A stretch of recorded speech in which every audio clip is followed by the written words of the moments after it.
ราบสบายดีทานผู้มีเกียรติแล้วก็มื้อนี้ก็บ่มีหยังมาหาซ่องสตูดิโอคือเก่า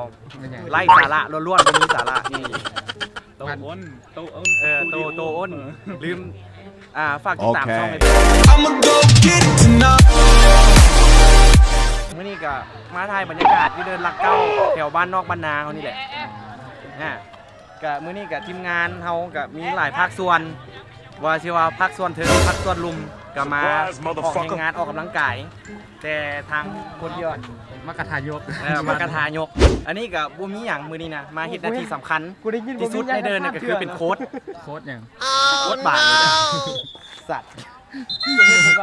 ผมมีเงิน3 เดือน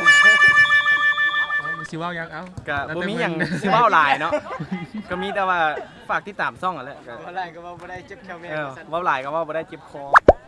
เลยแม่นตัวนี้นี่เอาละครับเอาละครับเริ่มบ่เชื่อเดี๋ยวขึ้นก่อนตัวนี้แมนซิล2สั้น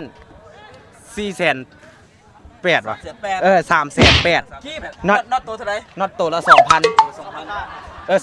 น็อตตัวละ 20,000นี่ไล่เอานี่ขนาดหน้าซิลนี่เหลือกินแล้วนี่นี่ซิลที่มันกันน้ำกันน้ำสติ๊กเกอร์นี่ซื้อสุดตัวไหนสติ๊กเกอร์นี่สั่งส่งมาจากอิตาลีวัยรุ่นวัยรุ่นสร้างฝันโมแมนวัยรุ่นต้นทุนหน่อยนี่เห็นไหมต้องเอาต้นทุนไปแต่งเว้ยอันนี้นี่ตัวละ 4,000 ตัวละ 4,000 เนาะ 4,000 อันนี้เด้ประเภทนี้เด้แฮนนี่ประมาณแสนปลายตัวนี้ก็แสนปลายแล้วก็มีแต่อีมานี่เอาหมวกกันน็อกเด้หมวกกันน็อกว่ะ300,000ปลาย30,000 ปลายเบิดเท่าไหร่เนี่ยนี่มานี่ไฟเลี้ยวนี่กับแสนปลายอันนี้กับคอกระเจ้าเอาสรุปแล้วนี่รถนี่เบิดหลายล้านโมเมนต์ล้านบาทเนี่ยล้านก็ไม่ได้ว่าขี่โม่เลยว่าคมจริงนี่ก็ไม่ได้ว่าขี่โม่เลยว่าคมจริงเลยนี่รถนั่นก็หลายล้านแต่ล้านกีบ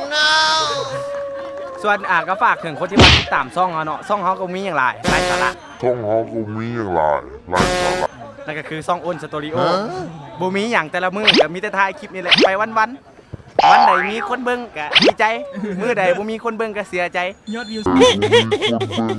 ส่วนหลายกันเขานี่เลย เพราะว่าก็ฝากถึงให้แบบคนที่ว่าติดตามนะเจ้าให้แบบเป็นกำลังใจให้ทางเฮาเฮ็ดคลิปต่อไปนะเพราะว่าเฮาเห็นยอดไลค์ตอนนี้บ่ปานใดตอนนี้คือเฮากับบ่ปานใดคือเฮายังไม่ไร้สาระยังไม่เฮ็ดคลิปไร้สาระทุกคนเบิ่งผู้ใดอยากติดตามอยากเบิ่งอยากอยากคอมเมนต์วันใดก็ให้ที่ชมมาเพื่อทางเฮาจะได้ปรับปรุงและเปลี่ยนแปลงให้ทางผู้ชมเบิ่งเนาะ